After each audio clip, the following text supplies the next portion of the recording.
नमस्ते बच्चों। Online class की इस कड़ी में मैं महावीर शर्मा फिर से आपका स्वागत करता हूँ। जो हमारा टॉपिक चल रहा था छात्रों कि भारत की पड़ोसी देशों के प्रति नीति, जिसके तहत हमने पिछले वीडियो में भारत नेपाल तथा तिब्बत के साथ संबंध पढ़ा। और चूंकि उस समय भारत में अंग्रेज़ों का शासन था, तो जो अंग्रेज़ों ने भारत के पड़ोसी देशों के प्रति क्या नीति अपनाई, उसके बारे में हम अध्ययन कर रहे हैं। जिसके तहत आज का जो हमारा टॉपिक है वह आंग्ल बर्मा संबंध के बारे में है। बर्मा, जिसे म्यांमार भी कहा जाता है, यह भारत के पूर्व में स्थित है। और छात्रों, बर्मा जो था वह पहले भारत का ही एक अंग था, परंतु धीरे धीरे अंग्रेज़ों की कूटनीति के तहत पाकिस्तान, बांग्लादेश, बर्मा, तिब्बत भारत से अलग होते गए। तो छात्रों, ये जो आपके सामने मैप है, ये उस समय के बर्मा का है।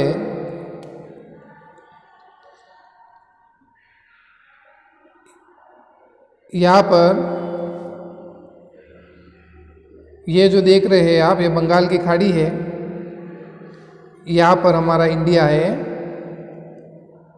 यहाँ पर असम, मणिपुर भारत के पूर्वी राज्य स्थित है। तो विद्यार्थियों, पहले तो आंग्ल बर्मा संबंध थे वह अच्छे से चल रहे थे,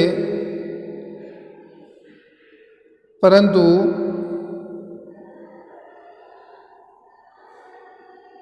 अठारह ईस्वी के आसपास बर्मा का शासक होता है, वह विस्तारवादी नीति अपनाता है और वह तेनासरीन का क्षेत्र, ये देख रहे होंगे आप, अराकान का क्षेत्र और ये मणिपुर का क्षेत्र, इस पर वह कब्जा कर लेता है, जिससे अंग्रेज नाराज हो जाते हैं। और यही से आंग्ल बर्मा संबंधों में खटास पड़ जाती है और अंग्रेजों और बर्मा के मध्य संबंध बिगड़ने लगते हैं, जिसका हम अध्ययन करते हैं।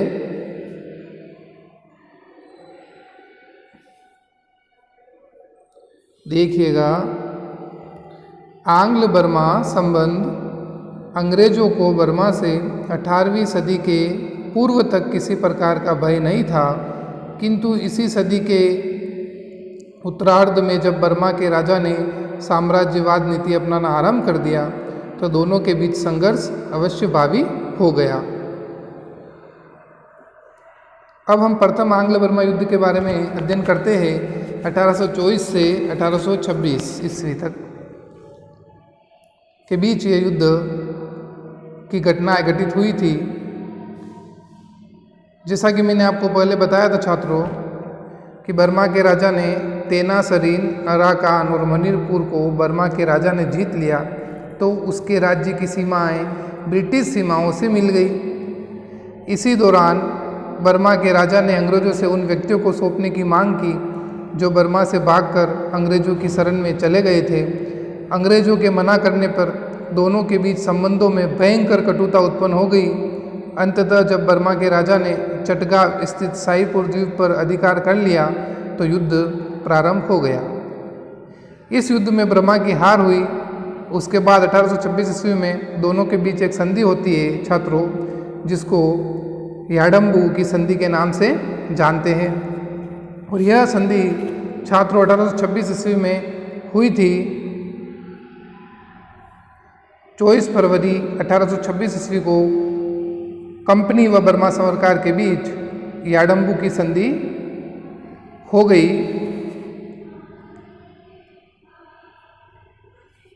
इस संधि के तहत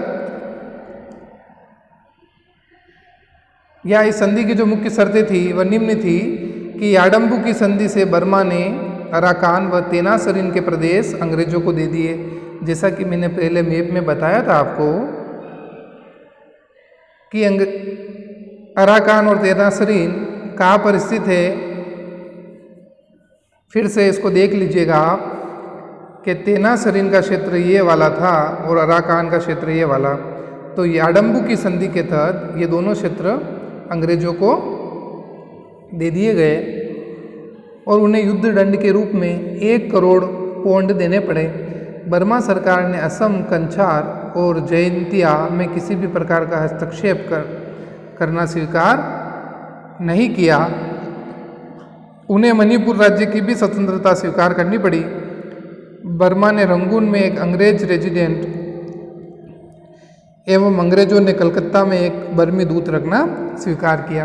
तो छात्रों, यह जो याडंबू की संधि हुई उसके अनुसार जो शर्तें थी उनका अध्ययन हमने किया और इसी संधि के चलते बर्मा के निचले तट पर अंग्रेजों का अधिकार हो गया। इससे अंग्रेजों के साम्राज्य और प्रभाव में काफ़ी वृद्धि हुई। बर्मा के विरुद्ध मिली अपार सफलता के कारण लॉर्ड एमहर्स्ट को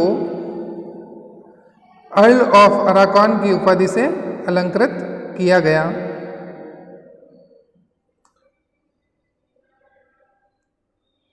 जो अंग्रेज अधिकारी लॉर्ड एमहर्स्ट था उसको इस जीत के उपलक्ष्य में अर्ल ऑफ अराकान की उपाधि से अंग्रेज सरकार द्वारा नवाजा गया। तो विद्यार्थियों, यह आपके प्रथम बर्मा युद्ध था जिसमें देखा जाए तो एक तरह से अंग्रेजों की जीत हुई थी और 24 फरवरी 1826 को जो याडंबू की संधि हुई उसमें भी अंग्रेजों को बहुत बड़ा फायदा हुआ और बहुत से क्षेत्र जो बर्मा के थे वह अंग्रेजों के नियंत्रण में आ गए थे। अब हम द्वितीय आंग्ल बर्मा युद्ध के बारे में अध्ययन करते हैं। इसकी शीघ्र ही याडंबू की संधि अस्थायी सिद्ध हुई। इसका मुख्य कारण था बर्मा में बसने वाले अंग्रेज व्यापारियों द्वारा बर्मी कानूनों का उल्लंघन किया जाना। यानी कि विद्यार्थियों, अब क्या अंग्रेज भी बर्मा में बसने लग गए थे संधि के तहत। अब वो क्या करते हैं, उनकी धार्मिक भावनाओं के खिलाफ कार्य करते हैं। जो बर्मा के कानून बन गए उनका उल्लंघन बने हुए थे उनका उल्लंघन करते थे। तथा साथ ही बर्मा सरकार भी संधि की शर्तों को मानने में आनाकानी कर रही थी और इसी समय एक नया राजा आ जाता है जिसका नाम होता है थारावादी बर्मा के अंदर। वह याडंबू की संधि को मानने से मना कर देता है। वह कहता है यह संधि मेरे भाई से की गई थी, मुझसे नहीं। अब अगर अंग्रेज व्यापारियों ने कानून का उल्लंघन किया तो बर्मी सरकार द्वारा उन्हें दंडित किया जाएगा। यह बात जो नया राजा आ रहा है थारावादी उसके द्वारा कही गई तथा थारावादी ने की घोषणा से घबराकर अंग्रेज व्यापारियों ने बर्मा सरकार की लॉर्ड डलहौजी से शिकायत की और डलहौजी ने इस मुद्दे पर तुरंत तत्परता दिखाई और कमांडर लैम्बर्ट के नेतृत्व में 3 युद्धपोत रंगून भेजे और बर्मी सरकार से क्षतिपूर्ति की मांग की। बर्मी सरकार ने उनकी एक न सुनी और फिर दोनों पक्षों में युद्ध छिड़ गया, जिससे बर्मा की एक बार फिर हार हुई। अंग्रेजों ने संपूर्ण निचले बर्मा को अंग्रेजी साम्राज्य में शामिल कर लिया। तो विद्यार्थियों, पहले युद्ध में भी अंग्रेजों की जीत हुई थी। अब ये जब दूसरा युद्ध हो रहा है इसमें भी डलहौजी द्वारा जो सेना भेजी गई वह जीत जाती है और पहले केवल 2 क्षेत्रों पर अंग्रेजों ने अधिकार किया था। अब पूरा का पूरा दूसरे आंग्ल बर्मा युद्ध के बाद पूरा का पूरे जो दक्षिणी बर्मा था वहाँ पर अंग्रेजों का अधिकार हो जाता है। अब ये संबंध जैसे चल रहे होते हैं फिर उनमें एक बार खटास पड़ जाती है वापस 1885 के अंदर और हमें तृतीय आंग्ल बर्मा युद्ध देखने को मिलता है। देखिएगा, जब कालांतर में अंग्रेज विभिन्न संधियों द्वारा अपने अधिकार में वृद्धि करने लगे तो एक बार फिर दोनों शक्तियों के बीच युद्ध की पृष्ठभूमि तैयार हो गई थी, जिसके बहुत से कारण बताए जाते हैं कि बर्मा ने फ्रांस से भी एक व्यापारी संधि की और इसके तहत फ्रांसीसी अधिकारी बर्मा के सैनिकों को प्रशिक्षित करेंगे। तो बर्मा और फ्रांस के बीच एक संधि होती है जिसके तहत फ्रांसीसी अधिकारी ट्रेनिंग देंगे बर्मा के सैनिकों को। तो इससे नाराज कौन हो जाएंगे? अंग्रेज। तो यहाँ से युद्ध की पृष्ठभूमि बनना स्टार्ट हो जाती है। उसके बाद फिर बर्मा ने क्या किया कि इटली से भी एक संधि कर ली। पहले फ्रांस से की, फिर इटली से की, और दोनों ही दुश्मन देश थे, इंग्लैंड के या ब्रिटिश के, जिससे अंग्रेजों का नाराज होना स्वाभाविक था। कि बर्मा और इटली के बीच एक संधि हुई जिसमें इटली ने बर्मा को अधिकार देने का वादा किया। साथ ही बर्मा के राजा ने रूस और फारस में शिष्टमंडल भेजने का प्रयास किया। उसने इंग्लैंड के साथ सीधे राजनयिक संबंध स्थापित करने का भी असफल प्रयास किया, और वास्तव में ये सभी प्रयास बर्मा के राजा ने अपनी सुरक्षा के लिए किया था। यानी कि छात्रों, दो बार जब अंग्रेजों से युद्ध बर्मा हार गया था तो कहीं न कहीं एक डर सता रहा था बर्मा के राजा को अपनी हार का, अपने देश की सुरक्षा का। तो उसने जो अंग्रेजों के दुश्मन देश थे फ्रांस और इटली, इससे समझौता करने का प्रयास किया था। परंतु विद्यार्थियों, यहाँ पर महत्वपूर्ण बात याद रखना कि जो तीसरे आंग्ल बर्मा युद्ध का तात्कालिक कारण जो था वह बम्बई बर्मा व्यापारिक कॉरपोरेशन के झगड़े के कारण तीसरा युद्ध हुआ। ये बम्बई बर्मा व्यापारिक कॉरपोरेशन क्या था छात्रों? कि इस कंपनी को वृक्ष काटने का ठेका दिया गया था बर्मा सरकार द्वारा, परंतु ब्रिटिश कंपनी ने 10 लाख रुपए की इसके अंदर टैक्स चोरी की, जिस पर बर्मी सरकार ने जांच बैठाई, जिसमें आरोप सही सिद्ध हुए और इसका ठेका रद्द कर दिया गया ब्रिटिश कंपनी का। और इस पर 23,59,066 रुपये का जुर्माना भी लगाया गया। एक तो ब्रिटिश कंपनी का ठेका रद्द कर दिया, दूसरी चीज 23,59,066 रुपये का इस पर जुर्माना भी लगाया गया। और बर्मा सरकार ने आदेश दिया कि इसे आप 4 किस्तों में भुगतान करो, परंतु ब्रिटिश सरकार ने इसको रद्द कर दिया।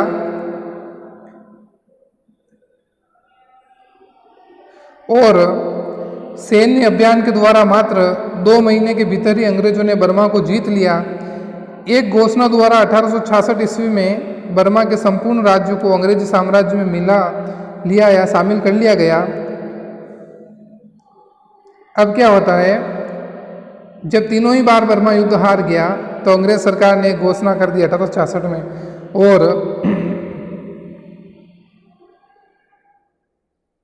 पूरे के पूरे बर्मा को ब्रिटिश साम्राज्य में मिला लिया गया। परंतु आगे चलकर क्या होता है छात्रों कि अंग्रेज बड़े कूटनीतिज्ञ थे। उन्होंने सोचा कि एक न एक दिन भारत से अपने को जाना ही है, क्योंकि यहाँ की जो स्वतंत्र आंदोलन गतिविधि थी वो अपने चरम पर थी। इस कारण से उन्होंने सोचा कि भारत को आपस में टुकड़े टुकड़े कर दिए जाए। और यहाँ पर वह 1919 का अधिनियम भी लाए, 1909 का अधिनियम भी लाए थे, जिसके तहत उन्होंने मुस्लिमों को पृथक निर्वाचन के अधिकार प्रदान किए थे।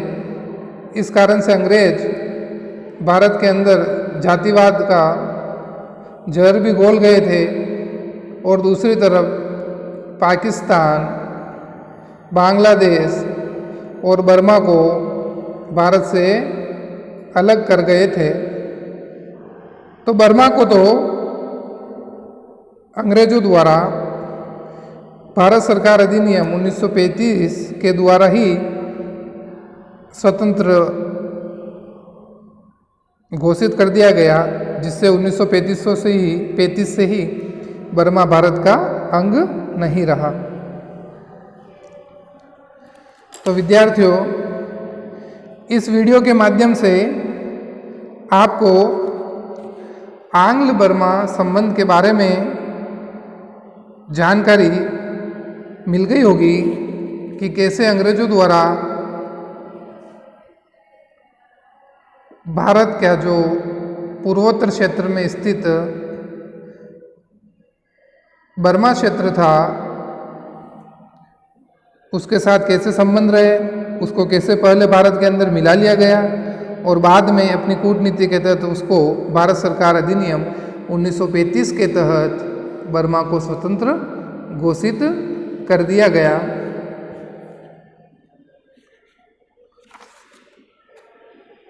तो विद्यार्थियों, आज के वीडियो में बस इतना ही। अगले वीडियो में हम एक नई टॉपिक के साथ फिर से मिलेंगे। तब तक के लिए धन्यवाद।